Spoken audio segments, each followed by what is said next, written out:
എല്ലാ പ്ലാനും സെറ്റാക്കുന്ന ഒരു ഫ്രണ്ട് എല്ലാ ഗ്യാങ്ങിലും ഇല്ലേ?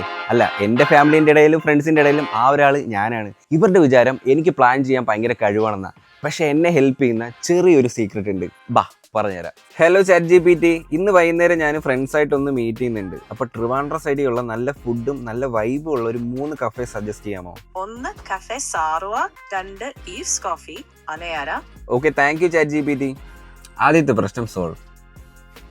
ഇവിടെ ഒത്തിരി ഐറ്റം ഉണ്ടല്ലോ, ഏതാ ഓർഡർ ചെയ്യുന്നത്? എന്നാൽ ഞാനേ ChatGPT-നോട് ചോദിക്കാം. ഹലോ ChatGPT, ഇവിടുത്തെ മെനുവിലെ ഒത്തിരി ഐറ്റംസ് ഉണ്ട്. ഇവിടെ എല്ലാവരും ട്രൈ ചെയ്യുന്ന ബെസ്റ്റ് ഐറ്റം ഏതാണെന്ന് പറയാമോ? ഇവിടെയുള്ള മിക്ക ആളുകളും ഓർഡർ ചെയ്യുന്നത് സീ ഫുഡ് ബക്കറ്റ് ആണ്. കണ്ടില്ലേ, ഡിസിഷൻ മേക്കിംഗും കഴിഞ്ഞു. ഹലോ ChatGPT, ഞാൻ വരുന്ന ഞായറാഴ്ച ഫ്രീ ആയിരുന്നു. അപ്പോൾ എനിക്ക് ഒരു ദിവസത്തേക്ക് പോകാൻ പറ്റുന്ന സ്ഥലങ്ങളും ഫുഡും പിന്നെ കുറച്ച് ആക്ടിവിറ്റീസ് എല്ലാം ഉൾപ്പെടുത്തിയിട്ട് എനിക്കൊരു പ്ലാൻ സെറ്റാക്കി തരാമോ? വൈകുന്നേരം കനക്കക്കുന്ന കൊട്ടാരത്തിനുള്ളിൽ ഒന്ന് ചുറ്റി നടക്കാം.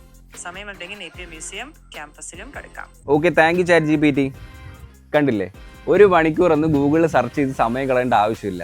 എനിക്കതാണ് ഏറ്റവും ഇഷ്ടപ്പെട്ടത്. ഏറ്റവും നല്ല കാര്യം ഉത്തരങ്ങൾ കിട്ടുന്നതല്ല, എനിക്ക് സംസാരിച്ചാൽ മതി, അതും എൻ്റെ ലാംഗ്വേജിൽ. ഒരു ഫ്രണ്ടിനോട് സംസാരിക്കുന്ന പോലെ സംസാരിക്കാം. ടൈപ്പ് ചെയ്യേണ്ട, ഓവർ തിങ്കിങ്ങും ഇല്ല. വീക്കെൻഡ് പ്ലാൻ ചെയ്യാനായാലും പുതിയൊരു ഫുഡ് സ്പോട്ട് ട്രൈ ചെയ്യാനായാലും അല്ലെങ്കിൽ എനിക്ക് എന്തെങ്കിലും കാര്യം അറിയണമെങ്കിൽ ഫസ്റ്റ് ഞാൻ ചോദിക്കുന്നത് ChatGPT-നോടാണ്. അപ്പോൾ അത്രേ ഉള്ളൂ.